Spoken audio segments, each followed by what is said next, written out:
Aujourd'hui, on verra les verlan. Alors, je crois que beaucoup d'entre vous ne savez pas ce que c'est les verlan, mais ce n'est pas rare, sauf si vous êtes jeune. Bon, le verlan est considéré comme le slang de jeunes. Il est quelque chose qui est à l'envers. Il consiste à créer des mots argotiques selon ces mêmes procédés formels. Dans le verlan, il faut inverser les syllabes de mots. Ce n'est pas trop compliqué après tout. Mais il a un processus pour l'inversion des mots. Donc, on va utiliser les mots méchants pour expliquer ces phénomènes. Le premier pas est écrire la prononciation des mots. Donc, pour ces cas, ces mots est prononcé méchant. Ensuite, on doit ajouter ou supprimer la dernière voyelle, mais on ne le fait pas avec ces mots. Après, on découpage les mots pour ces syllabes, donc c'est mais et ensuite chant. Et on inverse les syllabes, alors ces mots passent à chanter. L'autre pas est quand on ajoute ou supprime la dernière syllabe, mais on non plus le fait avec ces mots. Et finalement, on a le mot en verlan, qui est chanter. La prononciation est à l'inverse aussi. On prononce les mots de départ méchant, et l'inversion de ça en verlan, on les prononce comme chanter.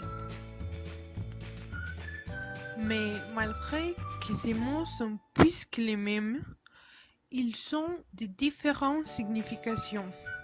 Dans un côté, méchant signifie quelque chose qui est odieux, agressif, pervers et mauvais.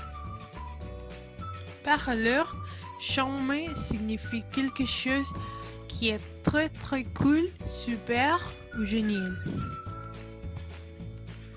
Comme les deux mots sont adjectifs, on les utilise pour donner une qualité à personne, chose et événement. Par exemple, on prend les mots de départ méchant pour donner une qualité à une personne. Et Rosie ne veut pas jouer avec son petit coussin parce qu'elle est trouvée méchant. Il l'abîme des poupées.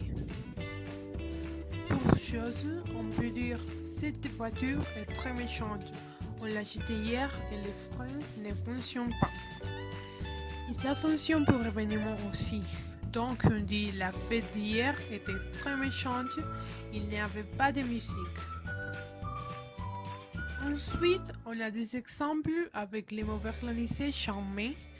Pour personne, on peut dire que François est un chef très charmé. Il nous aide toujours dans le travail. Avec des choses, j'ai acheté le dernier iPhone hier soir. C'est un téléphone charmé.